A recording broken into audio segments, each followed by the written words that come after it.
Hello and welcome to the second episode of the Braves podcast. I'm Mark Carragher and I'm joined once again by Euan Wood. How are we doing? Delighted to be here. But we also have a guest this week, a man that's played for clubs in Scotland, United States and Singapore. But he's also the manager of the Caledonian Braves. It's Ricky Waddell. Ricky, how are we doing? Afternoon. I'm good, I'm good, thanks. Probably the best place to start would be last weekend's game. A comfortable 2-0 victory over Three Rovers in the end, and we're into the quarter-finals of the South Challenge Cup. Yeah, I think everybody when the draw came out thought it would be a comfortable win for ourselves, but I think looking at it, that for me certainly in the staff it was far from the case. I knew they would be a good side that recruited quite well from Dalbeat Star. They took a lot of players from down there who were challenging in the league, although they struggled obviously a little bit last year at times. So they've got good players, and I knew that it would be a tough task for us to go down there and be comfortable. So we were on top of the guys all last week to make sure that their mindset was correct. We got off to a good start obviously, and that helped.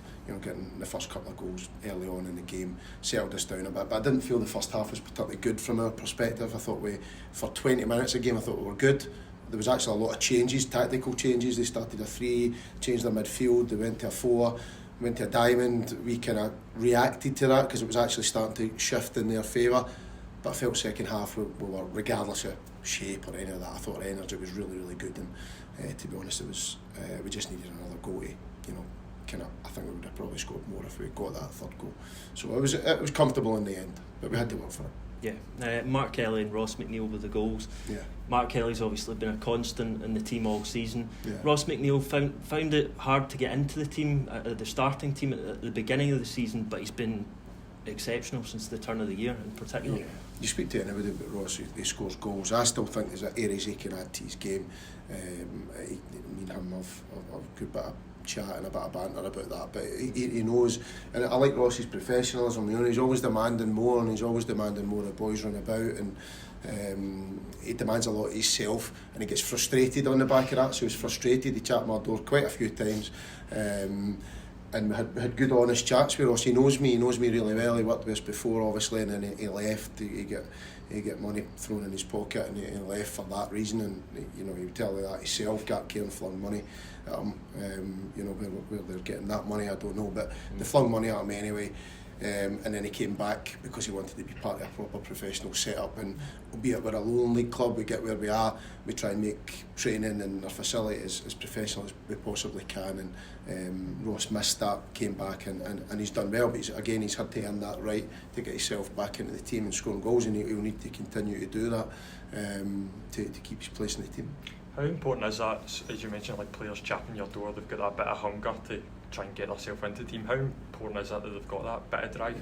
We want that bit of drive. It's got to be done in a respectful way. You've seen it before. I think we've got a good change in them. I don't think I can't give you any example that they've came in a fitter age, and I think we can preempt any of those types of situations by speaking to them before the game, if they're not happy about playing this or that. But generally they know the script, they know I'm quite honest, and they know I do change it. I do change the team quite a lot for specific games, and I know Jamie and Ross and Liam, they can all play through the middle, and we had a good chat with the three of them and said, like, I feel that they offer different things, in those positions. Liam can also play wide, so I think that went a far way to kind of dispel any sort of frustration or insecurity that would come about from bringing in any other player in your position.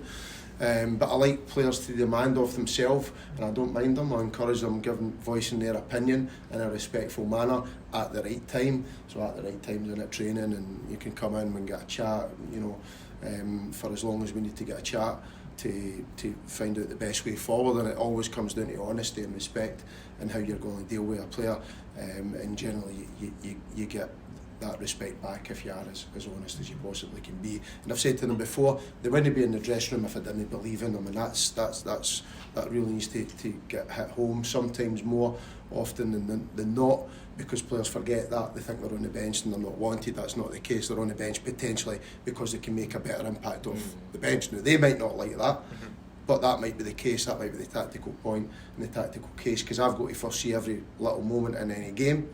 So it might be a case of, that they might have an opportunity to go 2-1 up. It might mean it's better Ross McNeil or Jamie Watson coming off the bench. It also might be better for them to start the game together. It just depends the game. And also, just you touched on having those different types of players that can make that impact at different points of the game.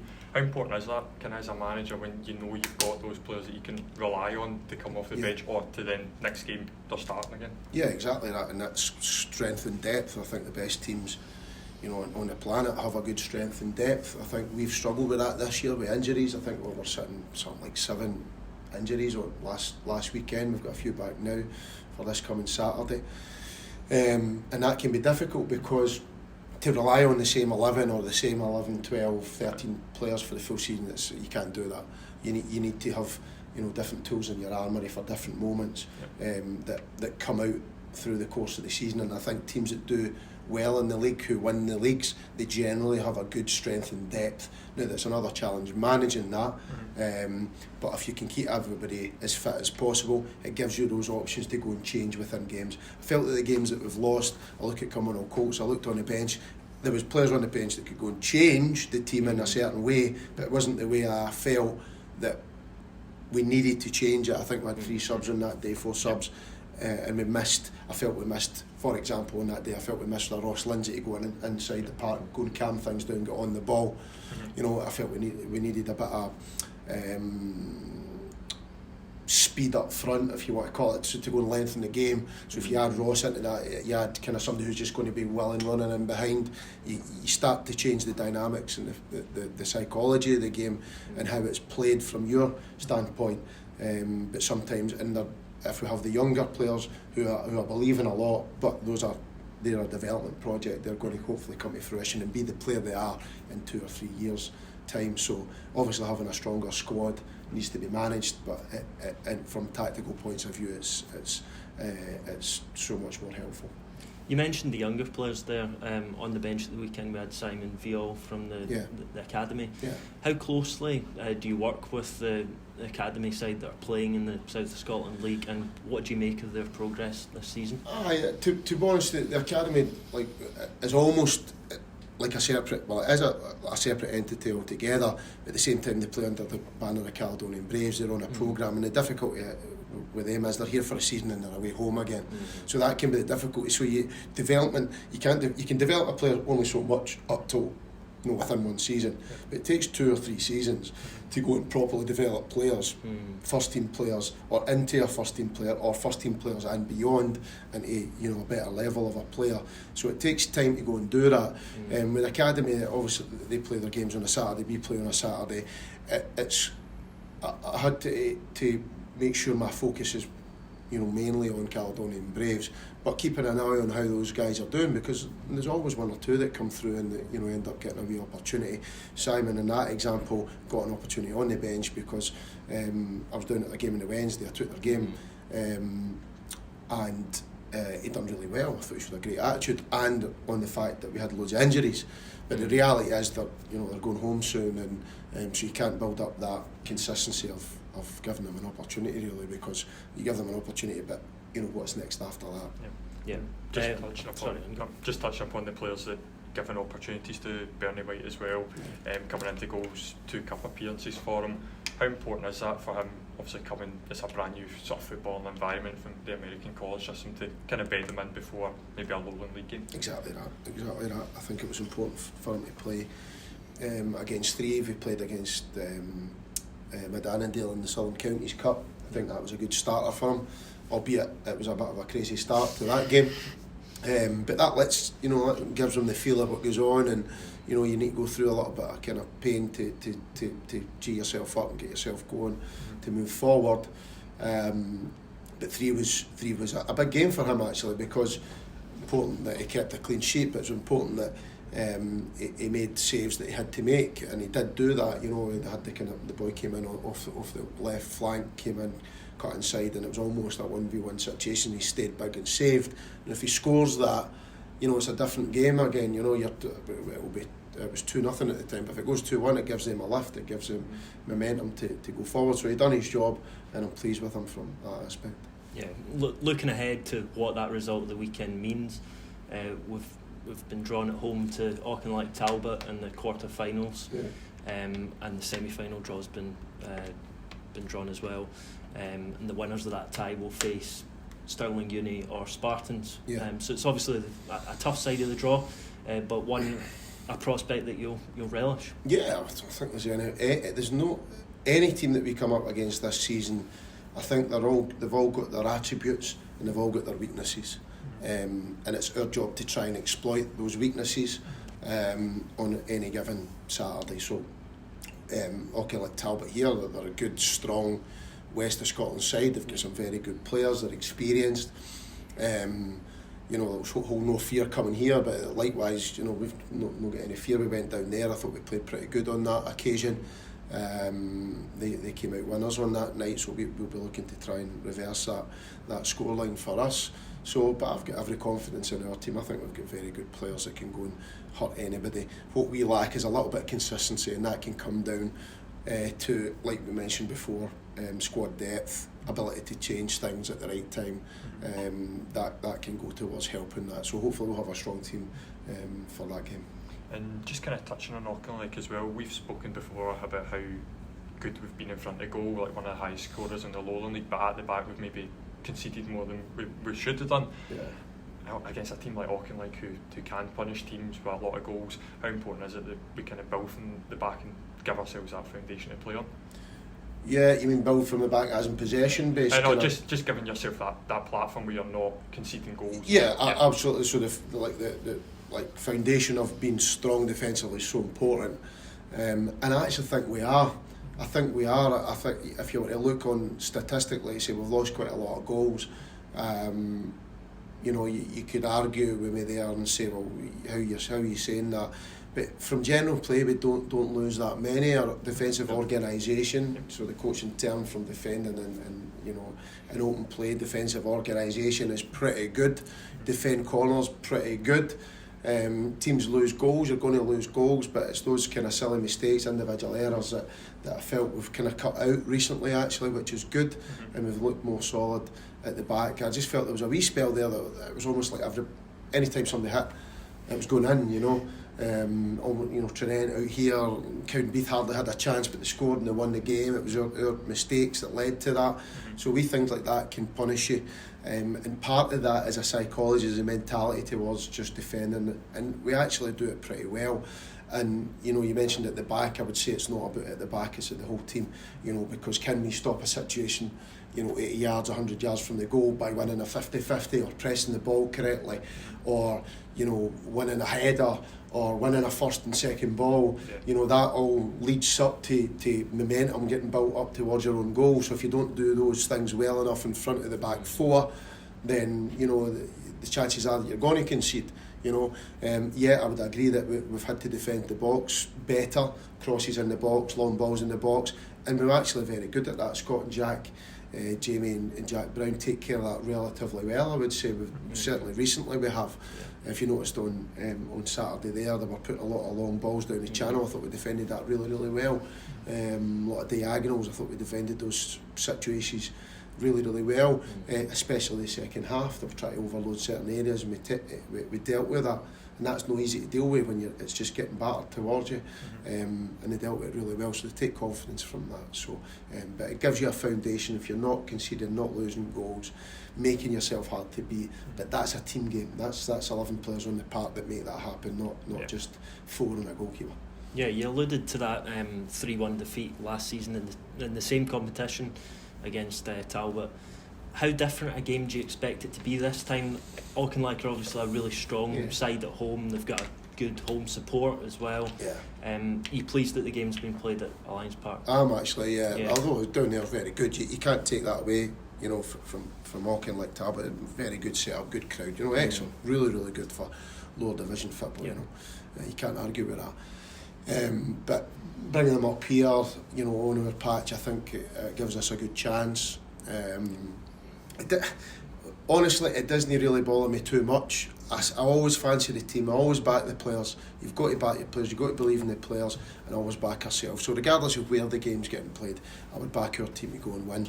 yeah, playing at home makes it slightly different. They are very good at home, statistically speaking. So I suppose from that side, then, you know, I wouldn't say it gives us an advantage because they're a strong side, but, you know, it gives us an opportunity to go and win the game on our own patch. Yeah, next up, obviously, we have Berwick Rangers in the Lowland League. 6th in the Lowland League right now, so they're one of the most informed teams in the league. Yeah, they are. They're flying. Yeah. They've done really well. The results have been very good, and credit to Big Malks and his staff in there. We've played them before. We won 2-0 on that day. I thought it was a brilliant performance from us. Different team that's going to be out tomorrow, but we're going to try and play in a way that really suits ourselves and try and get our players that can make things happen, get them on the ball, etc. With good quality and go and win the game. And you know, Berwick have been doing brilliantly, but again, I don't hold any fear for us coming here. It's going to be one of those games. We're going to need to win the battle, and we're going to need to win our first, second balls. We're going to get the ball down and play. You know, I've got an idea of a team obviously that can go and really hurt Berwick in their areas of weakness. So we've got to put that plan into practice come tomorrow. And as Mark mentioned, the last time when we were down there, Mark Kelly with his goal, Zach Butterworth with a wonder strike into the top corner. Yeah. And it was a good defensive performance that day. So what we've just been speaking about, giving yourself that foundation and the options at the top end of the park, how do you kind of start to see that, and you see the game before was maybe a perfect example of that? I think it was an excellent example of that, because you know, Berwick had chances in that game as well. They didn't take them, and it just sometimes comes down to that. But we did. With Zach scored the first goal from memory, cut in on the right hand side, cut in on his left, scored. Can do that either side. Is excellent at that. But that gives you that belief to give you something to hang on to. And I remember there was corners coming in at one point when we were 2-0 up, and we had Luke Main and Greg in the middle of the park, and they were excellent in there, real strength. But the back four on that particular day dealt with everything that came their way. They started to go quite direct into the boy Buchanan and his counterpart, the bigger striker that they've got in there. Try to play it down the channel. We dealt with everything really well on that day. So.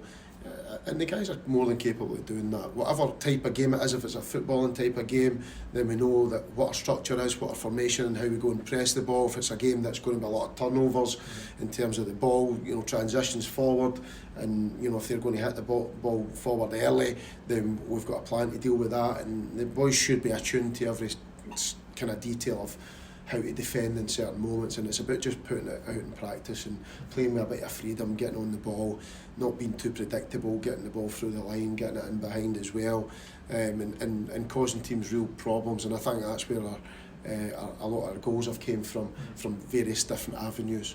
You know, not just, you know, nice football. It's not just about that. There's been cutbacks, been crosses, there's been corners, there's been you know, through passes, etc. There's been neat play. There've been, you know, times that have chased down balls, and we've got goals from that. So we've got capability of scoring in different varieties, which is great. And just as we touched upon as well, when we played them down in Berwick, they were struggling to kind of find a consistent run of form. But recently, I think it's something like 8 unbeaten, 6 on the bounce wins. 6, How does that kind of affect the way you kind of approach the game, if at all? Not really. But our preparation for every game is pretty much the same. I'm not going into it, but you know, like we prepare as much as we can. We have an idea of what their team's going to be. We've got a good idea how they're going to play. Obviously, you're second guessing it a little bit, but if it's a team that's, you know, won 6 in the bounce, then they're not going to change too much. You know, which is pretty, you know, obvious to say. So we've got a good idea of what's going to come our way. The key to it is trying to think about their weaknesses and try and exploit that. Because for every bit of good play, for every, you know, attacking type of play, that there's always a weakness in that. You know, if you push your full-backs forward, it means there's gaps in behind. If that's an attacking ploy that you take, I'm not saying it's Berwick, but you know, if you keep your back four in and the spaces in front of them, you know, then you can, you know, there's always, that's the joy of football, you know, for every tactic that can win your game, there's a tactic that can also be countered upon and lose the game. So it's up to us to work that out, and then ultimately the players to put that into practice out there. Yeah, and in the context of the league table as well, Berwick are 8 points ahead of us, but we do have a game in hand. If we could win at the weekend, that's a really crucial win for us. Of course it is, and it's important to, and I like what you're saying there, because we're not, we're not seeing it this season, absolutely not. We want to win every game, want to win it, and if we don't win every game, we want to win as many games. We don't want to get beaten. It's important that the boys have a pride and desire to go and do that within the remaining games. We've still got plenty to play for. We're in 2 cups that are ongoing now. We've got the League Cup still to come.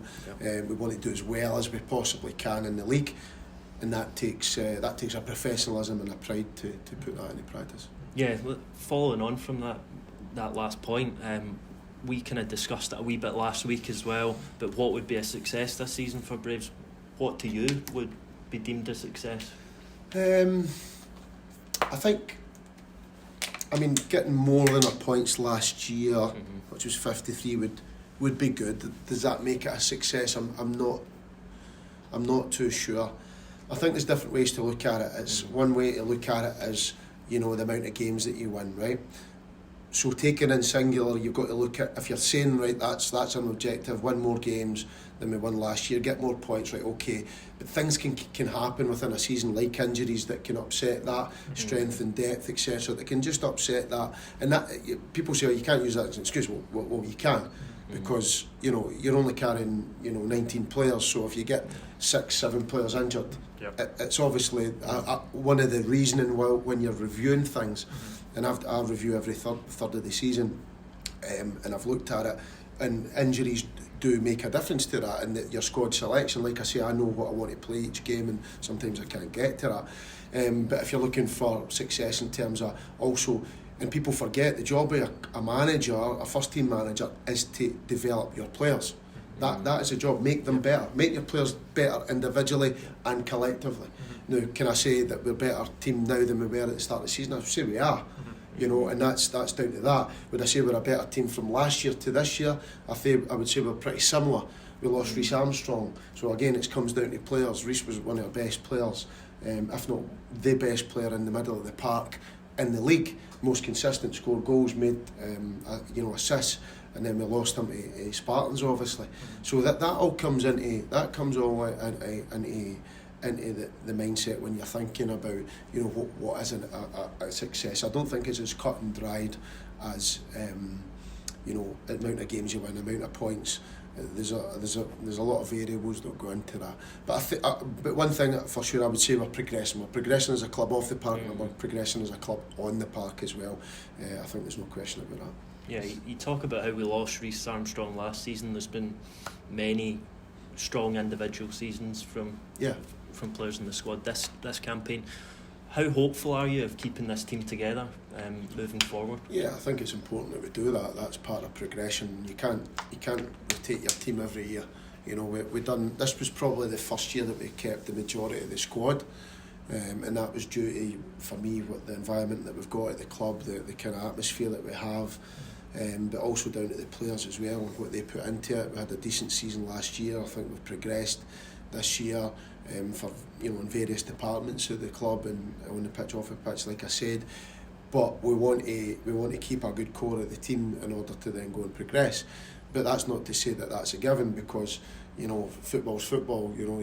Some players need to keep progressing, and if that player's not progressing individually and they've hit a ceiling, then that's something we need to look at, and that's down to them. That's not down to the coaching staff, that's down to them, because I feel we've progressed everybody. But if players are just want to stand still, that could be physically, that could be mentally, they could if their ambition's gone or whatever it is, and if that's the case, if they're just happy being what they are, that's fine, but I don't want to work with them. I want to work with ambitious, progressive mindsets of players who want to go and push themselves and be part of a team that's going to be successful in the future.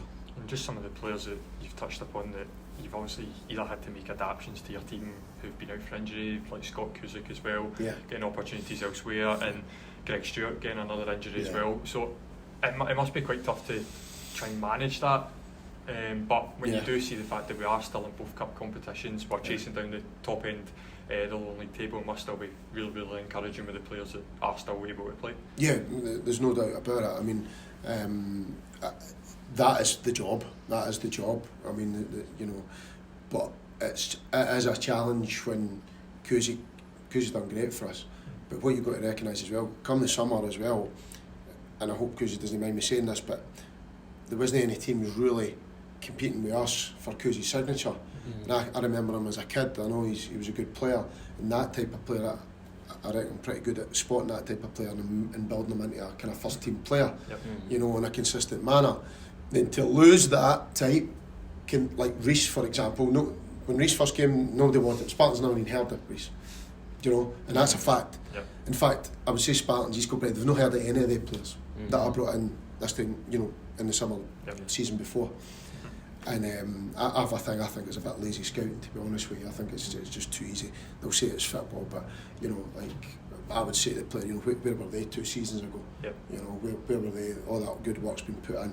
So money sometimes talks as well, which is fine. You know, players get attracted by money as well. But it is a challenge. You lose Scott Kusick to Australia. You know, Scotty, brilliant. You know, you're no stopping that opportunity for him. It's something he wanted to do. It's a life decision for him.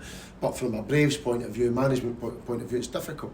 But it coincided with John Guthrie coming back in. John's fantastic. He can go and play right back. He can play centre mid. But he's also been out for a long time. Greg Stewart getting injured, as you mentioned. Ross Lindsay been out for a long time, but it takes 6 weeks to get back properly. I feel Ross Lindsay's back properly now. You know, so there's wee things that can come up that can fill the gaps, but you know, it would be amazing to have everybody fit, you know, and vying for a position, and I believe we would be higher up the league if we could have that. That's for sure, and having to sometimes manage and plug gaps and plug holes can be a definite challenge, because you lose a bit of momentum on that. And what I will say, like, if you look at the league, I'm glad you said that we're challenging towards the top half, because we are doing that, and I think that is a success if you look at the parameters that we were given this year. But we've lost 6 points to Broomhill, we lost 6 points to Spartans, you know, 4 points to East Kilbride, 6 points to Trinent. I don't know what's that, 22 points or something like that. Well, maths isn't the you know, best, neither's mine, but something along those lines. So you're like, a lot of those are tight games. Those are tight games, you know. If Exactly. that goes a draw, but also in that spell of time there was a few injuries in there, so you can attribute maybe that to that.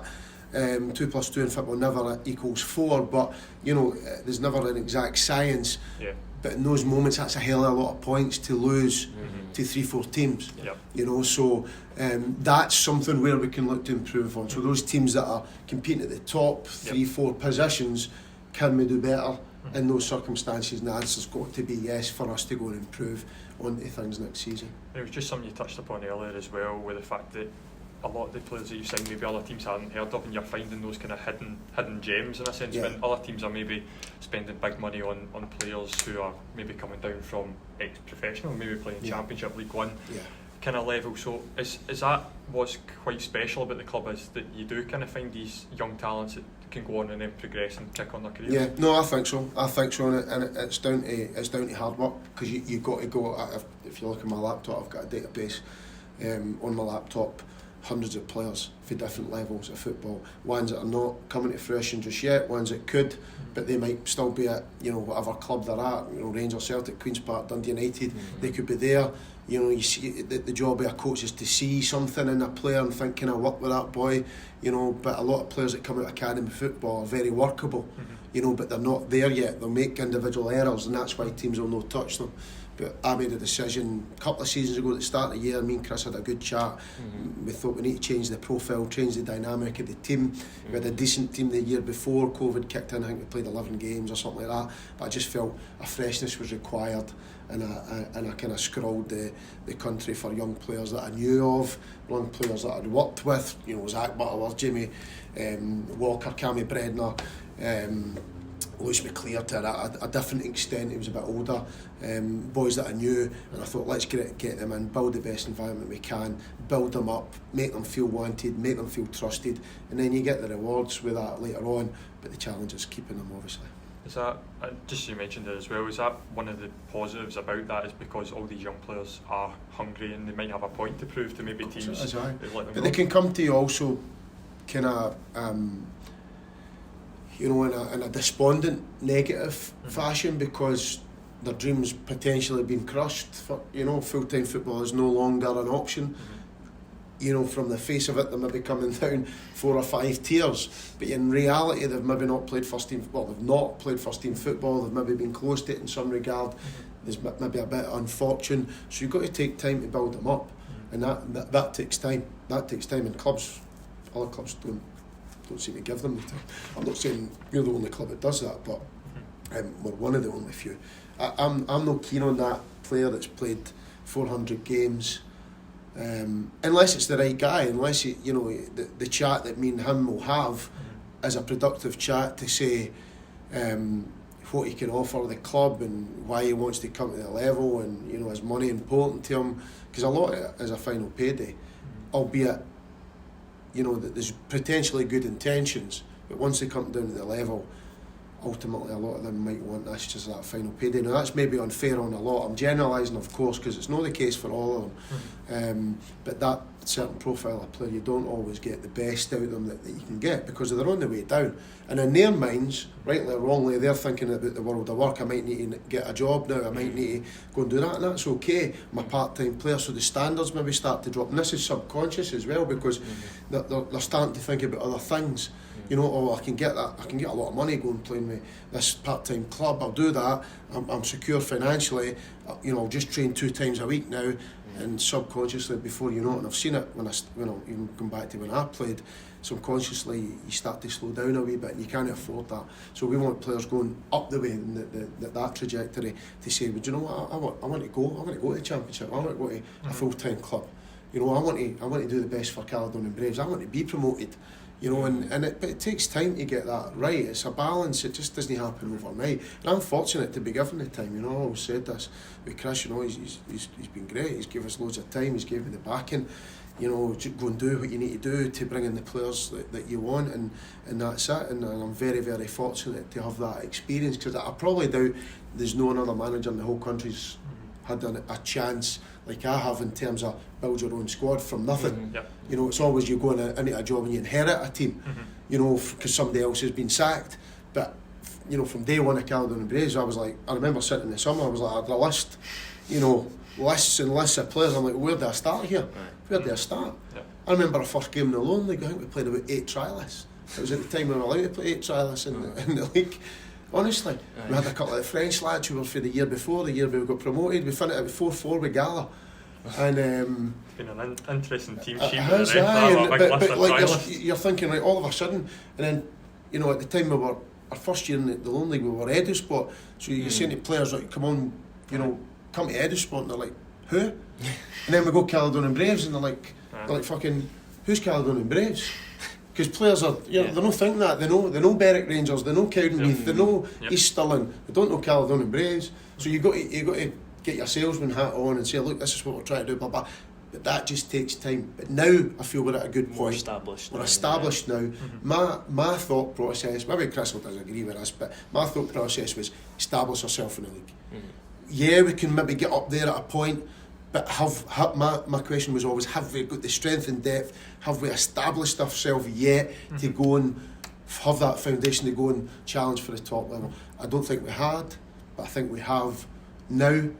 Important to kick on from now going forward to the rest of this season and into next season. Yeah, you speak about the context of this league as well. We spoke about it last week. Lowland League's possibly the most competitive league in Scotland right now. Any team can kind of beat anyone on one day. Just don't ask the SPFL about how competitive the Lowland League is. Right, that leads us on. That leads us on quite nicely to our next topic that's been surfacing over the last 24 hours across social media. I don't think it's quite gone into the mainstream media yet, but this has come from the official catch-up page where it's a new SFA proposal for a national conference league from next season, or the season 2024 to 25. So this would be 10 teams, 4 B-sides, Celtic, Rangers, Aberdeen and Hearts, plus 6 Highland and Lowland League sides. So this would replace the current Tier 5, below League 2 and above the Highland and Lowland League.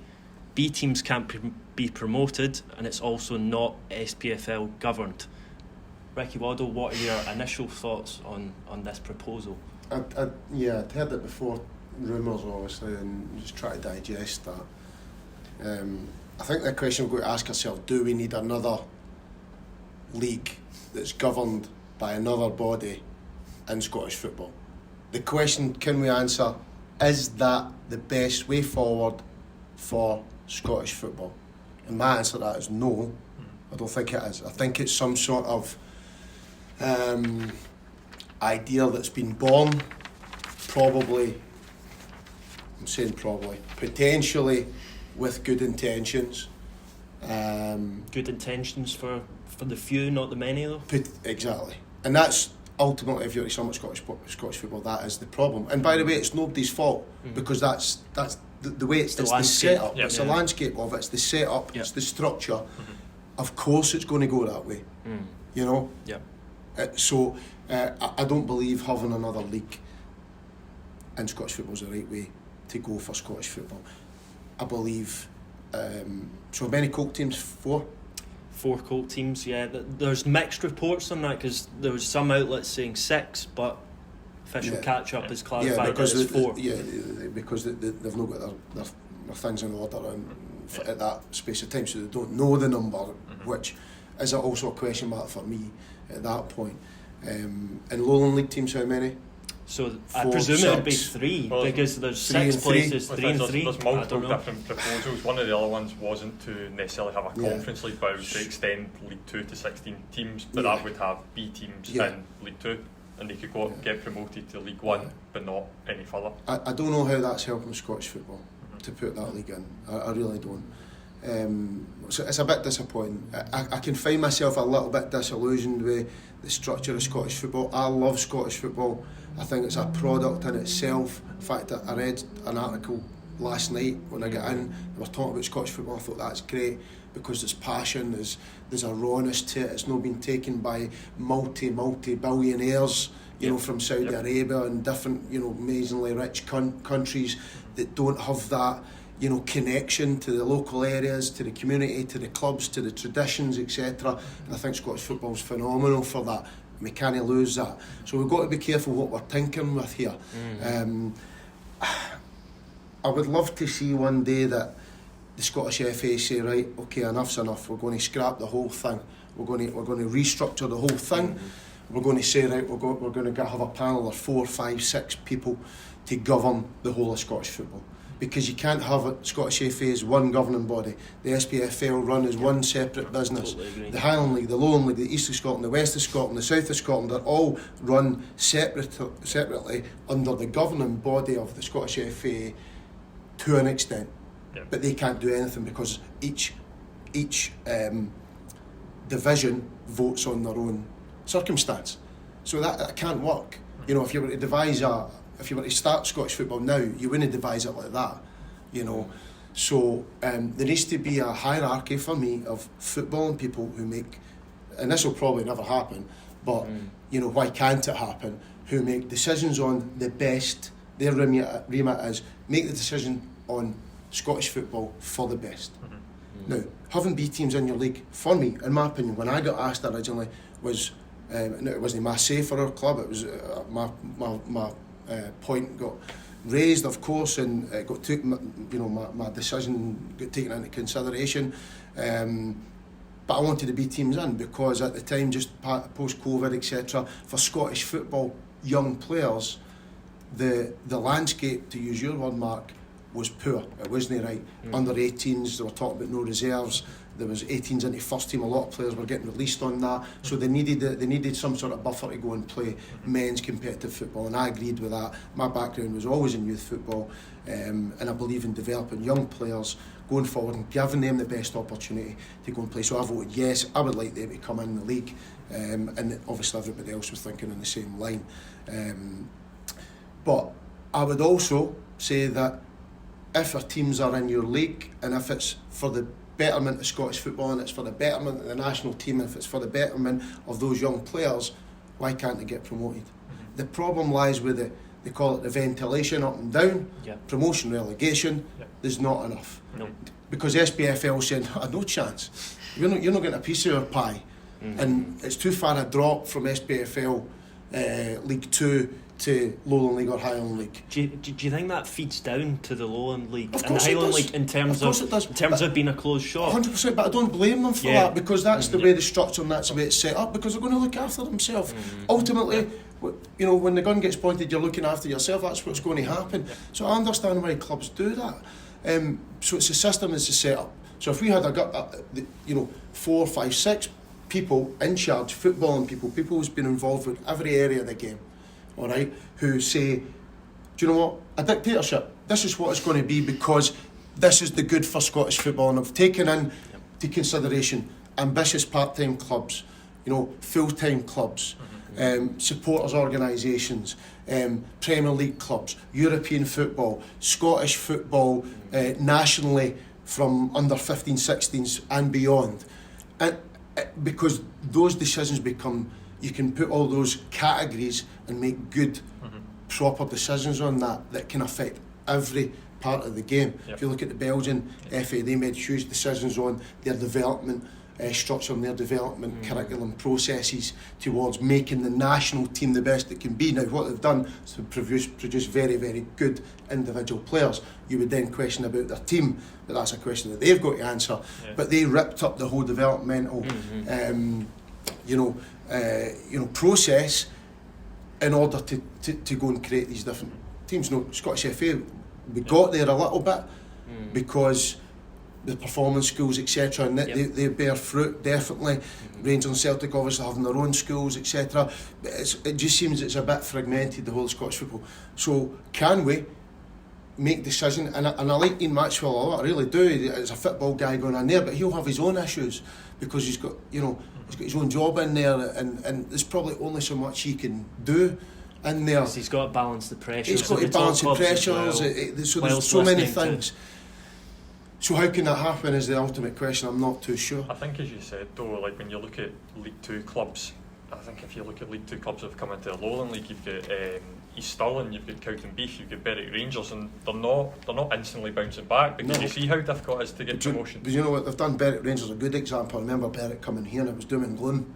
They came here and they were giving us some fair stick about the wee ground and things like that, and there was all sorts going on, and they were doom and gloom. I remember seeing their committee guys doom and gloom, but what it's forced them to do is rejuvenate themselves. So they're now getting into the community and they're doing this and that, different work round about. I don't know if Cowdenbeath's there, certainly East Stirling, they've had to revitalise themselves a wee bit. Right, okay, we are what we are, we're a lone league side now.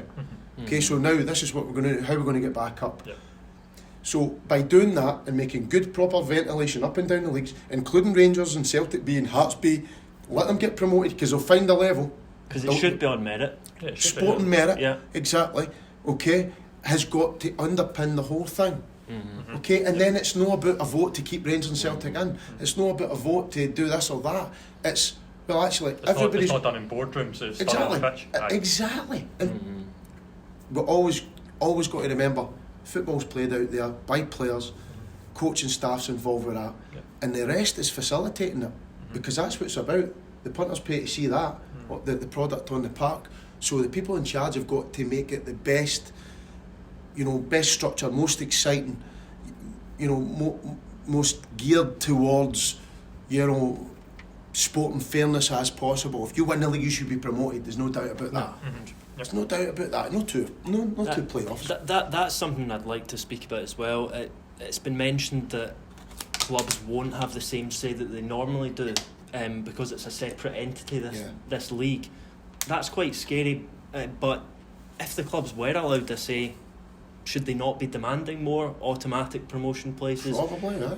Relegation spots as well, because for a 19-team league, it's a unique situation to have one promotion slot and one, not even one automatic unique promotion across slot. the whole globe, I think. The other thing is, when you look, it's only about 2 months ago Darvel put Aberdeen out of the cup, and you look at the fact as well, is this new proposal, if anything, it's going to make it harder for that to happen again, because teams are not going to get those opportunities at the same time to go up and progress to where they probably should be. Exactly. I just don't see the real need for that league to come in, and I have to admit, coaching and that, and we played against Celtic B, I think it was 25 people with it. I think it was 25 people with it. Genuinely, we'll get more more supporters here. And it's nothing against Celtic B. I think they've got cracking young players. I think they're well coached, brilliant. Well, I think that was one of the selling points, was they'll bring big away crowds as well. I think Celtic and Rangers have been two of our lowest, or Rangers actually was probably our lowest home crowd. attendance of the season. Yeah. Last year it was a wee bit different because it was during a That's right. lockdown and Rangers. Well, that Celtic actually- game was in the World Cup period.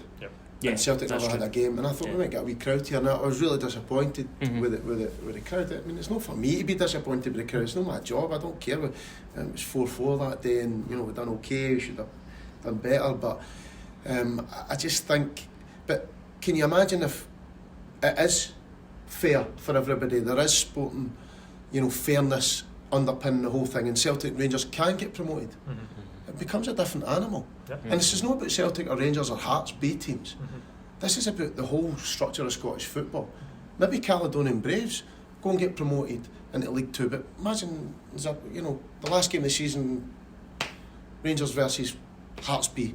Both teams going to get promoted. I tell you what, Hearts supporters are coming here. Definitely. Definitely. Yeah. But that might happen, and it's not. Supporters are like, doesn't matter.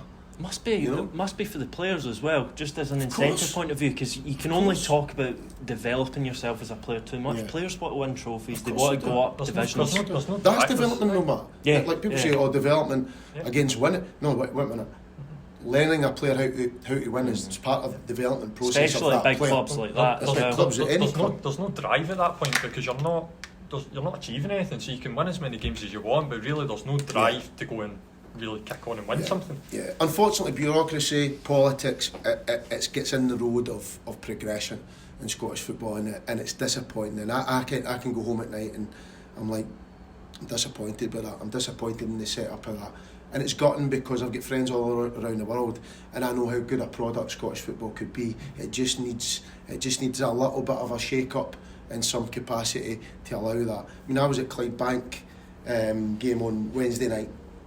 Looking, there must have been about 600 people there, 700 people. I'm like, this is good. Fair play to you. The product in the park wasn't amazing. With all due respect, it was just a bit of a scrappy game, and that's not saying about the level. I'm just saying it was a scrappy game before I get shouted at by Clydebank fans or whatever. But I thought, that's great. Look at the work they've done here. Yeah. Good park, wee ground, supporters.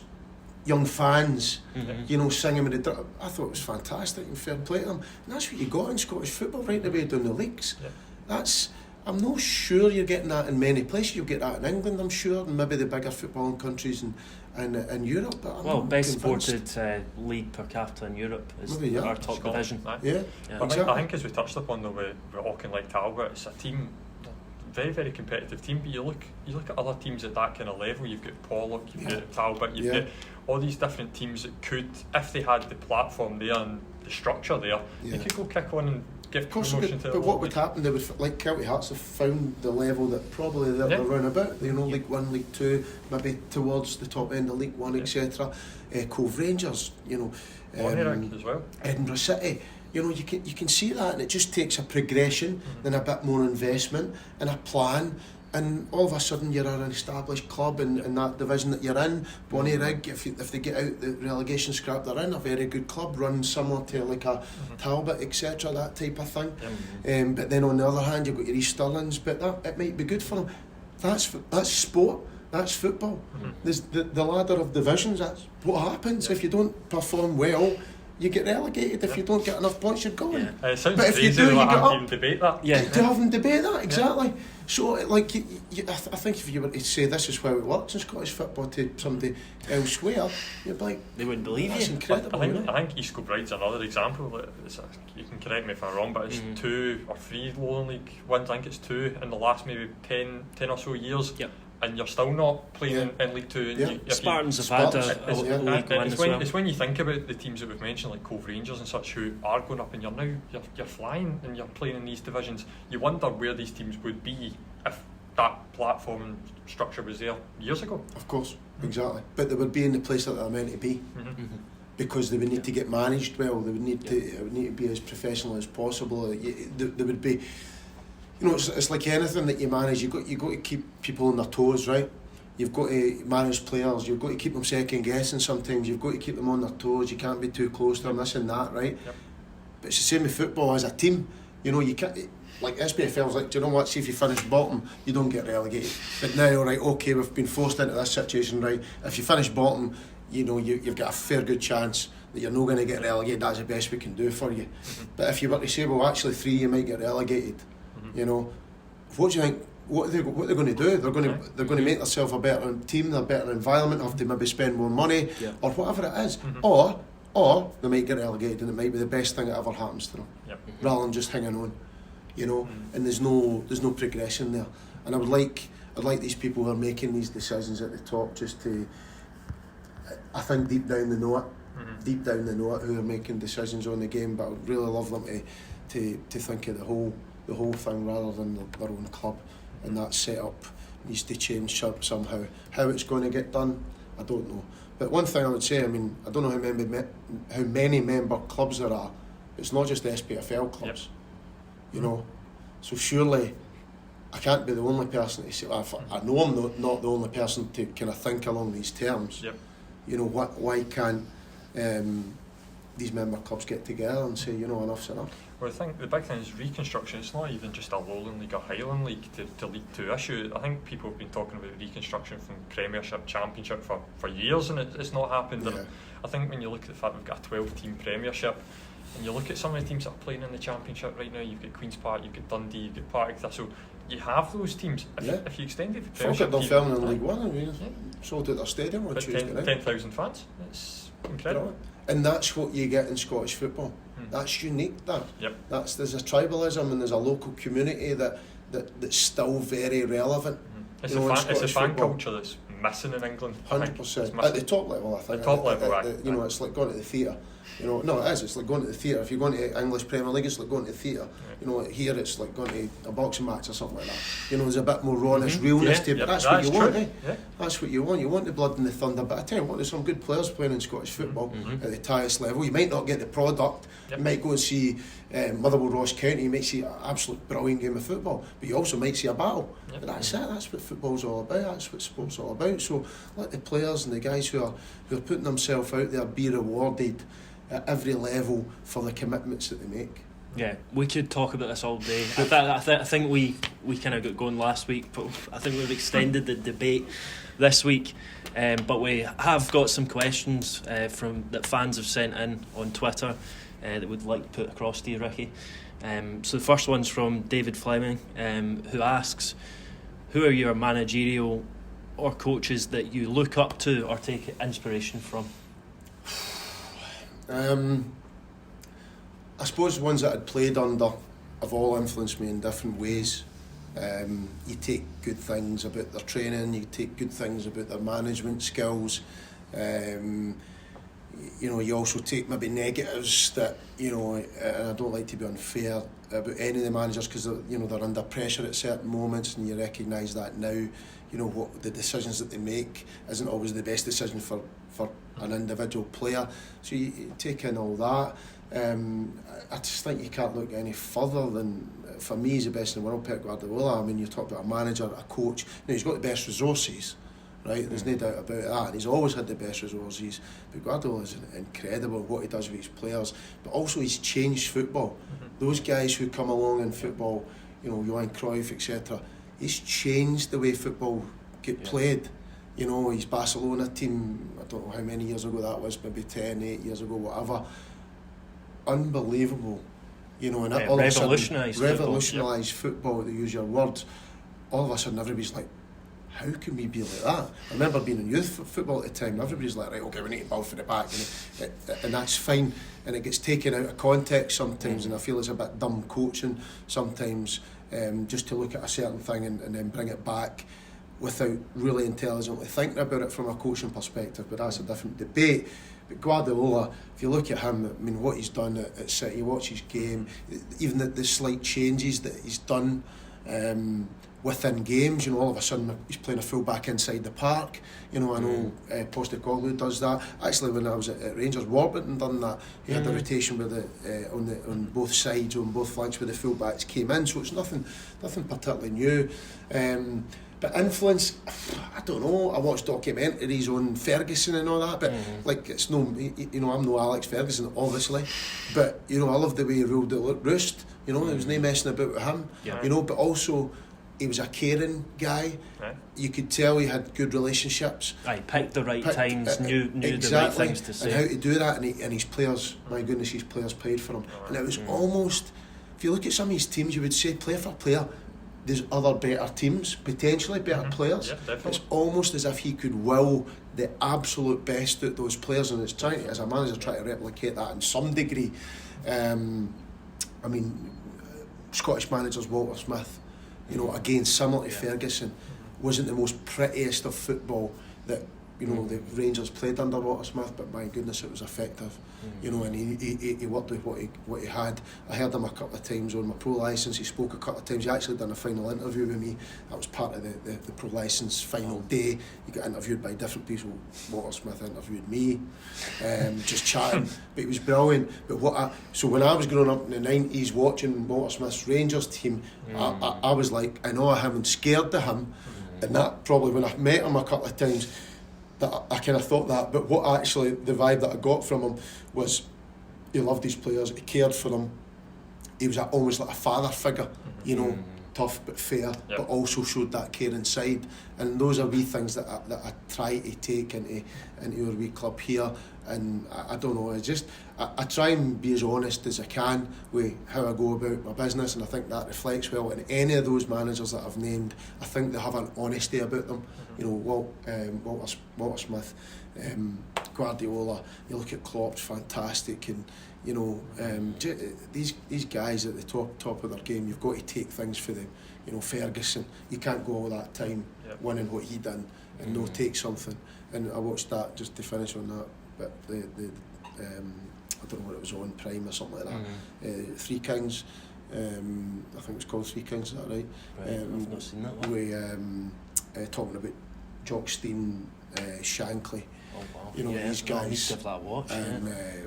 Just incredible programme, and you're like, but they had a common theme of, you know, Scottish managers being brought up in real working class, you know, environment with that work ethic and that kind of disciplinarian sort of mindset, but also a father figure type of mindset, also a caring mindset, and also revolutionary, you know, because what they'd done at their clubs was revolutionary at the time, and have progressed them so much. So, you know, I don't think I'm similar to any of those, but you're like, but you kind of try and take the values that they've got and try and, you know, on the values you've got yourself, and trying to put that. And one thing I probably learned from any of those guys is to try and be yourself and instill the values that you have as a person onto your team as much as you can. And see, just before we go into the next fans question as well, when you look at all those different managers, like they've had a legacy at all these clubs, and I think that's why they are so, like, I don't know what the best word would be, but respected. When you look at maybe Sir Alex Ferguson, I don't think Aberdeen have had a manager since then. The same with Manchester United. Do you think that's why they are so well respected? I think that's it. I think that's it. But they've not just built a team; they've built a club, you know, and they've also tapped into, you know, like Shankly in Liverpool. There's a certain, like, I don't know what the word, the aura about Liverpool. There's a certain, you know, tribalism to their football, and that type of city, that working class, similar to Glasgow, that he's kind of tapped in and connected to that, and built his team and his club round about what the expectations of the city are, you know, as well. You know, a football and hard working, you know, industrialised early on when he had that kind of city. And he's built that round about that sort of that philosophy, if you like, without giving it too much thought, and that is a legacy, you know. And you can look at all those things. Ferguson was a good example. Aberdeen and Manchester United. He built the club, he built the standards, he built the. Obviously, he was falling on for some good managers as well. They kind of that was already in place at times, but he kind of enhanced it when Ferguson went in there, and to get the chance to do that at these big clubs, you know, must be something else. And these guys operate at that high level, not just picking a good team. It's not just about that. It's such a bigger thing. I What do you think it is about Scottish managers that we've produced so many legendary coaches over the years? It's hard to say. I mean, we made the game, so... Well, there's that, but it's in your blood, isn't it? Football's in your blood, but also that kind of...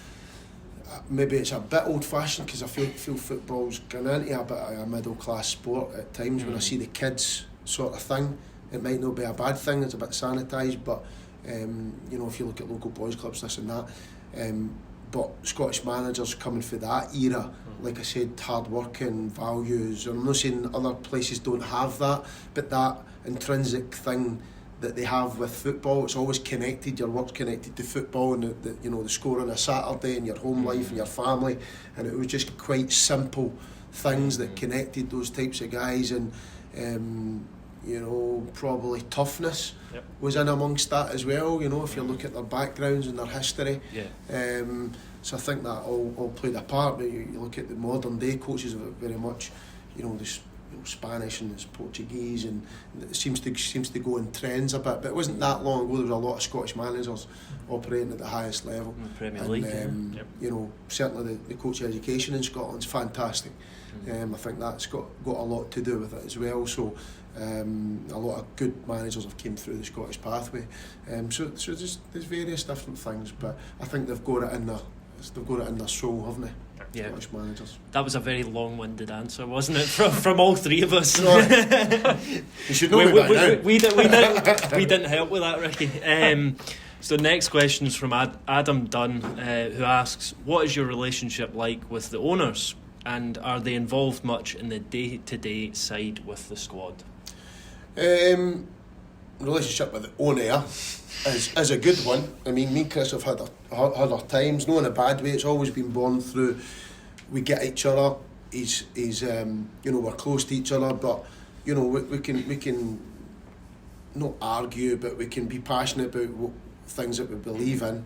But one of the things with Chris, and I mentioned it earlier on, he gave me full reign with the team, and like I said, there's probably, I think in a lot of other teams there's interference, and I've always said, look, if there's ever going to be interference, this is me saying myself, I'm walking away. It's no for me. A football coach, a football manager's job is to manage players, coach players, make them better, win games, and that's up to the manager who manages his staff, and the staff and the coaching staff and the head coach manager to get the best out of his players. Chris is just letting me get on with that, which is brilliant. Obviously he has a lot to do with the behind the scenes club. It's his club. He's built the club from the outside. I like to think that I've helped build the club on the park. I think I have done that.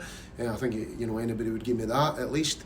But Chris is the ideas guy. He's put together Caledonian Braves from Edu Academy, and what's happened there is it's evolved every year. And I think that should get a lot of praise on how that's came about, because it was Edu Sport Academy, a private football academy. Then we started to do okay. Then his idea to say, right, okay, well, maybe we can actually make a club out of this. How are we going to make a club, and but how are we going to make it different to other clubs that are not just relying on people for a local area, a community, and we want that as well. But then he came up with the idea of the global community. And it just evolved like that. So me and him work well together, and I get where he's at. It's like any relationship, it takes time to get to know each other, and you're also learning as you go. There's probably times I look back at myself and I thought, I believed in myself, I was right there, but I was probably just learning, and probably Chris is the same as well, because a lot goes on. All of a sudden you're having to pay players, and that's a different thing. All of a sudden we've got our own home. So that there's things that moved quite quickly.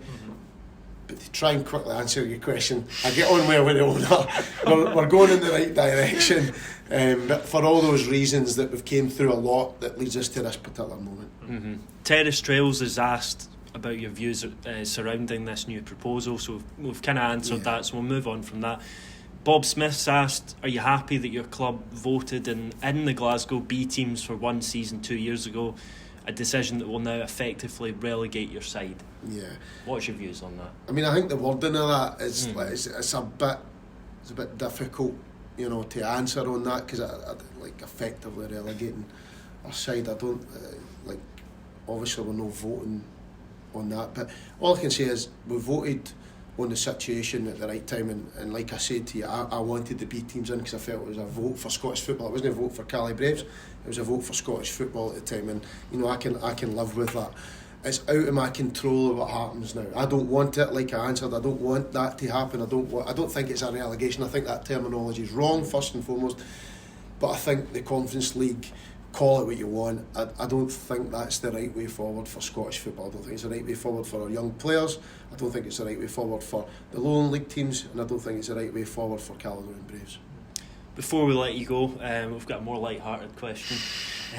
Andy Dykes has asked, was winning the over 35 Scottish Cup with EKYMFC. Yeah. I don't know what that stands for, well, apart from East Kilbride, but 35s as captain, the highlight of your career. Do you know, and Dice is going to love me for this, right? And is that playing politics here, right? I need to keep my place in the team, right?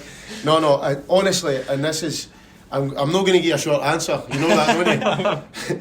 But I tell you, like a couple of seasons ago, it was Winch who instigated me going to EK 35s, right? EKYM 35s. And I felt, number one, for fitness, because I'm getting older. And I thought, I missed playing. I hadn't played in 8 years, and I played one game up there, and I thought, I missed that. Because for 90 minutes, I didn't think about anything other than a game of football. And I enjoyed that, and I liked that fact. And one thing, we got to the Scottish Cup final. We won the Scottish Cup final. It was one of my highlights, and I'm not just saying that. I'll tell you why, because my two small kids, the older kid, Euan, he had watched me play different thing, you know, playing for, who was at the time, Clyde and Airdrie, etc. And he watched me play in America and that. But the two younger ones hadn't watched me play. And they don't care if it's against big bruisers. They don't care if it's the Scottish Cup final. They don't care. They just want to see their dad play.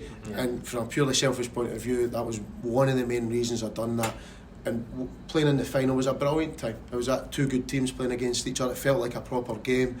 You know, just everybody's a little bit older, everybody's a little bit slower, but that competitiveness kicks in at that point, and it's 90 minutes that you can forget about things. You've obviously got to be careful with injuries, things like that, so I need to look after myself that way. And honestly, from a purely coaching point of view, it's actually good, because you sometimes forget as a coach what it's like to be crossing that line. You do forget what's it like to make a bad touch, what's it like to there wasn't many of them though, what's it like to score the top corner, like what's it like to play different positions, and Dykes likes to play me in different positions. But to answer the question, no, it's been great. That cup final was fantastic. And I love how my kids can come and watch me play, and they can have an opinion on my performance as well. Yeah, no, that's a really special moment. Was it man of the match display in the I thought it final? was. The guys who were organising What that, were your wasn't kids? They think it was? They actually were pretty pleased. They were pleased with the outcome as well. So that was a great night on that night, Mark. It was very enjoyable. All right, pleasure to Well, talking guys. to you as always. Cheers, Cheers, mate. lads. Definitely, thank you. Cheers, boys. Brilliant.